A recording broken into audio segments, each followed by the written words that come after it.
para makita ang layering. Nilipat ko sa plato. Ayan. O, diba? Yummy yummy ng aking lunch. Wow. Ayan. Ito ang aming ulam for today. Giniling na baboy. May patatas, carrots at wood ear mushroom. Salt and pepper, konting soy sauce, konting muscovado sugar. Yan. Tapos na. Meron na kami masarap na giniling na ulam. I-reduce lang natin yung sauce. Gusto ko yung nagmamantika eh. Yan. Pero malambot na yung giniling. Yan. Bawang sibuyas. Tapos, ano pa ba nilagay ko? Salt and pepper. Patatas, carrots, wood ear mushroom. Konting muscovado sugar yung ginamit ko dito. Yan. O, diba? Simmering hot na yan. Okay na yan. Sakto na yung pagkakaluto nito. Reduce na yung sauce. O, yun. Ang ganda. Now, gagawa tayo ng ating rice toppings.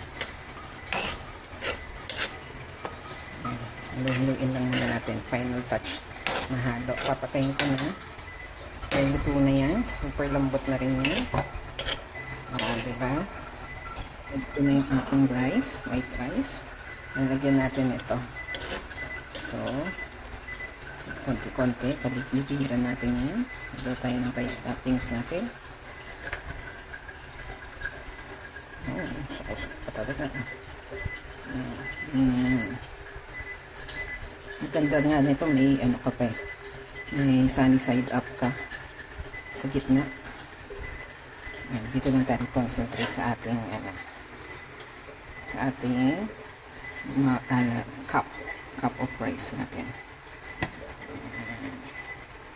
Wood ear. Tapos meron akong chops na leeks. Ayan. Ayan. Diba? Look at that. Sarap yan. Look at that. So, yun. Ang delicious rice toppings yan ng ating giniling with wood ear mushrooms. Yan.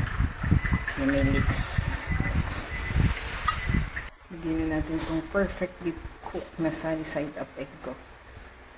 Ayan, oh. Wala sa center. Ayan. Sakto lang kasi sa mangkok to. Ayan ang rani. Sakto siya sa ating giniling.